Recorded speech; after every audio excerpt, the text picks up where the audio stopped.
भारत की space agency ISRO दुनिया में अपना एक नया मुकाम हासिल करने वाली एजेंसी अब एक बार फिर सुर्खियों में है। इस बार सुर्खियों में रहने की वजह है इस एजेंसी का एक असफल मिशन। स्पेस की रेस में असफलता एक आम बात है, किसी भी देश की एजेंसी को इसके लिए तैयार रहना चाहिए, लेकिन इसरो के लिए ये इसलिए खास है क्योंकि उसने हाल के वर्षों में अपनी एक अलग और बेहतर छवि दुनिया के इस उद्योग में बनाई है। दरअसल भारत के अंतरिक्ष कार्यक्रम को साल 2026 की शुरुआत में एक बड़ा झटका लगा है। जिस मिशन से इसरो को नई शुरुआत की उम्मीद थी, वही मिशन अब सवालों के घेरे में आ गया है। सोमवार 12 जनवरी 2026 सुबह 10:18 इंडियन स्टैंडर्ड टाइम श्रीहरिकोटा के सतीश धवन अंतरिक्ष केंद्र से PSLV C-62 रॉकेट ने उड़ान भरी। शुरुआती पल बिल्कुल स्मूथ थे। पहले और दूसरे स्टेज ने सामान्य प्रदर्शन किया, लेकिन ठीक 8 मिनट बाद कुछ ऐसा हुआ जिसने पूरे मिशन की दिशा ही बदल दी। PSLV C-62 के तीसरे स्टेज में गंभीर तकनीकी खराबी सामने आई। रॉकेट अपने तय फ्लाइट पाथ से भटक गया और 16 सैटेलाइट्स को ऑर्बिट तक नहीं पहुंचाया जा सका। वहीं इस असफलता पर इसरो के चेयरमैन V नारायण ने लॉन्च के बाद बयान जारी करते हुए कहा, मिशन में एक तकनीकी गड़बड़ी हुई है। शुरुआती स्टेज सामान्य थे, लेकिन तीसरे स्टेज यानी PS3 में चैम्बर प्रेशर अचानक गिर गया, जिसके कारण जरूरी थ्रस्ट नहीं मिल पाया। As all of you are aware, today we attempted PSLV C-62 EOS N1 mission.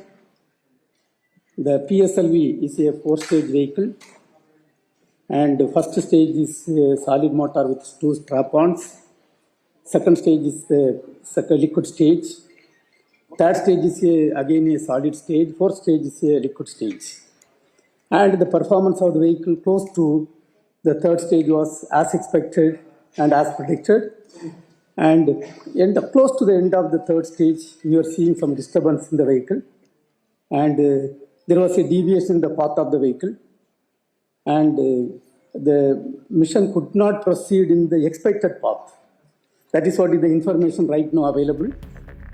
ये मिशन एक सामान्य लॉन्च नहीं था। PSLV C-62 को एक कमबैक मिशन के तौर पर देखा जा रहा था, क्योंकि 2025 में PSLV की एकमात्र उड़ान भी असफल रही थी और उस विफलता की वजह थी तीसरे स्टेज में आई तकनीकी समस्या।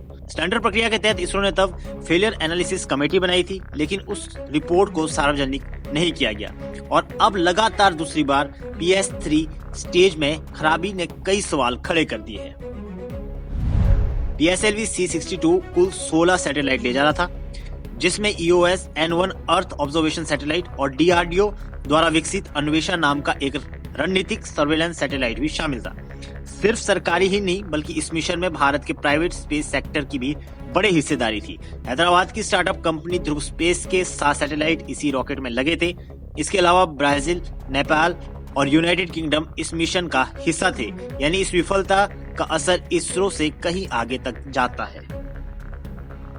अगर PSLV C-62 को आधिकारिक रूप से फेल घोषित किया जाता है तो PSLV के 64 लॉन्च में 5वीं पूर्ण विफलता होगी।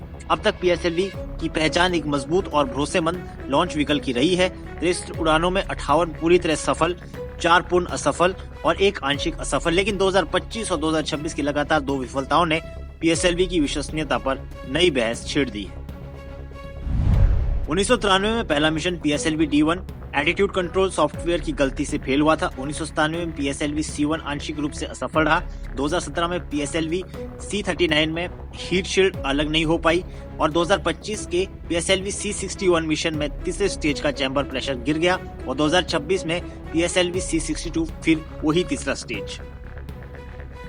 यही वजह है कि विशेषज्ञ अब PSLV के सॉलिड फ्यूल थर्ड स्टेज पर गंभीर सवाल उठा रहे। संभावित कारणों मैनफ्लैक्स नोजल कंट्रोल सिस्टम की खराबी, चैम्बर प्रेशर में अचानक गिरावट, मोटर कैंसिंग और इंसुलेशन में माइक्रो क्रैक या क्वालिटी कंट्रोल से जुड़ी चूक शामिल मानी जा रही है। इसरो की फेलियर एनालिसिस कमेटी अब डेटा की गहन जांच कर रही है और आने वाले दिनों में इस गड़बड़ी की असली वजह सामने आने की उम्मीद है।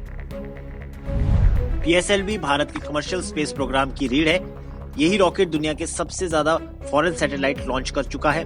भारत HAL और L&T के कंसोर्टियम के साथ पहला इंडस्ट्री निर्मित PSLV लॉन्च करने की तैयारी में है, लेकिन लगातार 2 विफलताएं न सिर्फ निवेशकों का भरोसा डगमगाती है, बल्कि भारत की ग्लोबल स्पेस मार्केट में स्थिति पर भी असर डाल सकती है।